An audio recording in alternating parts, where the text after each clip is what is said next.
কারো বলেছিলাম তো খেয়াল করতে পারি, খুবই সরি। সরি বললে সবকিছু সমাধান হয়ে যায় বুঝছে। বললাম না সরি। একে তো একটা মেয়েকে ধাক্কা দিলেন, আপনার মধ্যে কি মিনিমাম ওই যে ওইটা এক্স্যাক্টলি ওইটা নাই না? আমি একদম ভালো মা, আপনারা একদম এখানে সোজা করে দিতাম। রিয়েলি ধাক্কা আমি একা দিচ্ছি?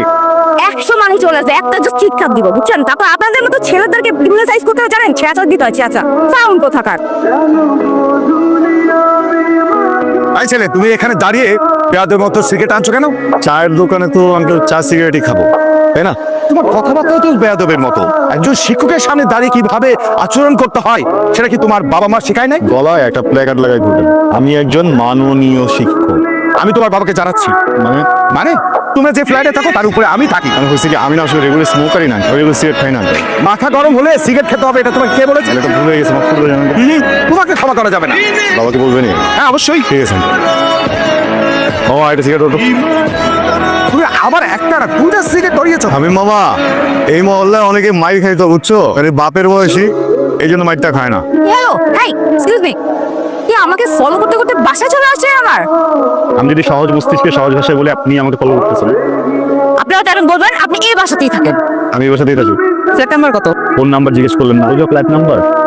এই আপনার চেহারাটা আয়নায় দেখেন, এই চেহারা দেখে কোনো মেয়েই ফোন নাম্বারও চাইবে না, আপনার ফ্ল্যাট নাম্বার তো দূরের কথা।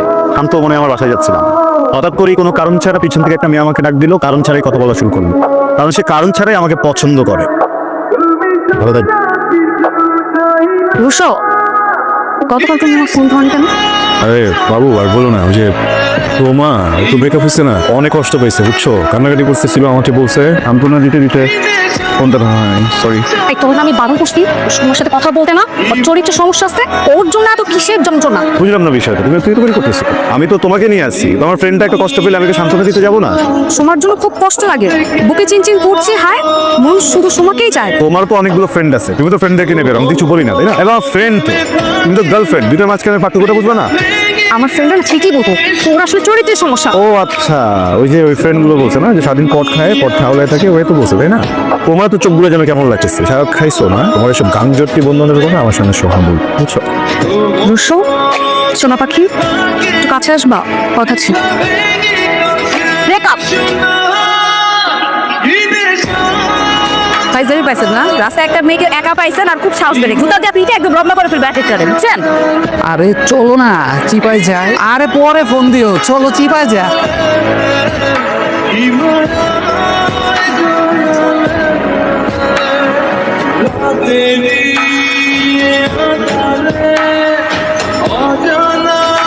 এই এই রুশো, থ্যাংক ইউ।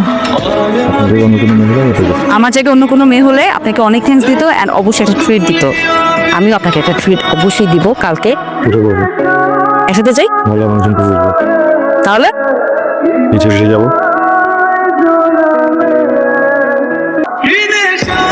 মজা করে শুনবেন, আজকে থেকে কিছুদিন আগে ঠিক এই রেস্টুরেন্টে এই টেবিলে বসে আমার লাস্ট ব্রেকআপটা হয়, এই কফিটাকে রেখে দিয়েছি। আপনার রিলেশনশিপও ছিল, আপনার সাথে কোনো মেয়ে রিলেশনশিপে থাকবে? ও মাই গড। আমি আজ পর্যন্ত যতগুলো প্রেম করেছি এর অর্ধেক পরিমাণ প্রপোজাল আপনি জানেন। অবভিয়াসলি কিছু আপনার গার্লফ্রেন্ড গুলোর সাথে ব্রেকআপ হলো কেন হলো?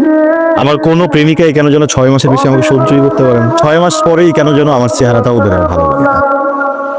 আচ্ছা আপনি বলেন, আরে ভাই আমার বন্ধু, ছোটবেলার বন্ধু একটা প্রবলেমে পড়ছে, কান্না করতেছে, আমার একটা ফোন করে যাবো না? হ্যাঁ অবভিয়াসলি যাবেন, অবশ্যই যাবেন। আই গেস আমি আপনার প্রবলেমটা একটু ধরে বুঝতে পেরেছি। আমার মনে হয় আপনি অনেক তাড়াতাড়ি রেগে যান, তো এত রাগ ভালো না। যে কোনো রিলেশনশিপ অনেক পেশেন্টলি ডিল করতে হয়। ঠিক আছে, আমি এখান থেকে মাথা ঠান্ডা রাখবো।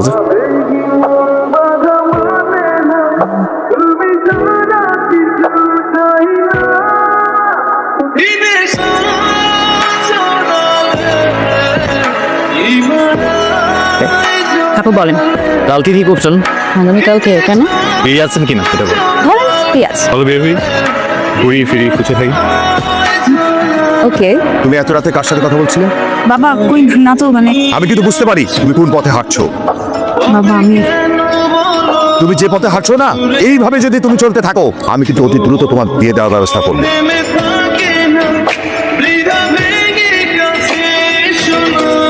অবস্থা হঠাৎ এত আর্জেন্টলি কেন ডাকছেন? সময় অনেক কম, প্লিজ তাতে বলেন না, কি বলবেন? ওকে তো চাই, আপনি আর কিছু বলেন আর আপনার সাহস হচ্ছে না। বন্ধ করবেন। অ্যাড করছো কদম হাতে, আমি তোমার সাথে বৃষ্টিতে ভিজতে চাই, তুমি ভিজবে।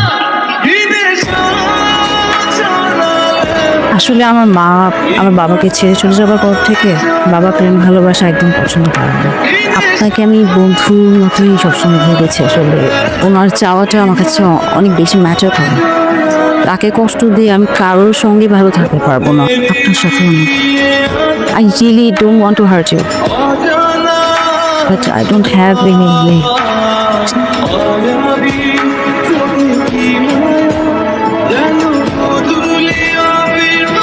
বাবা আমি বিয়ে করতে চাই। বিয়ে করতে চাস?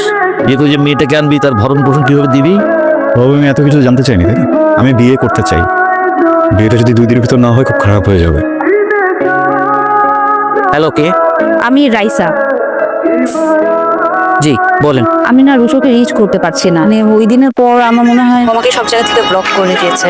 আপনার কি মনে হয় আমি রুশোকে ফোন করে বললে রুশো আপনাকে বাড়ি থেকে নিয়ে পালিয়ে যাবে? রুশো ঠিক করছে ও আর এই জীবনে কাউকে পছন্দ করবো, সরাসরি বিয়ের সিদ্ধান্ত নিয়েছে। আগামীকাল তোর বিয়ে।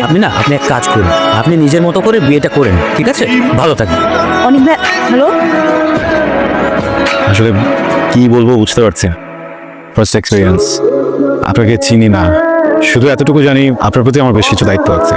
আমি জীবনে একবার ভালোবেসেছি রাইসা, আমার প্রথম ভালোবাসা। কিন্তু রাইসার সাথে আমার কখনোই কোনো সম্পর্ক ছিল না।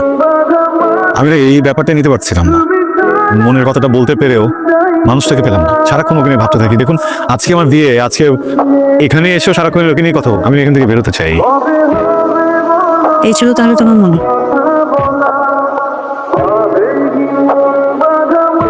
বিশ্বাস হচ্ছে না?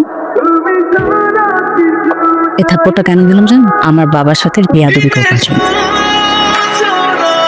এটা দিলাম আমি যখন ওকে না বললাম, এটাকে এত ইজিলি মেনে নিয়ে টেস্ট চলে যাওয়ার জন্য।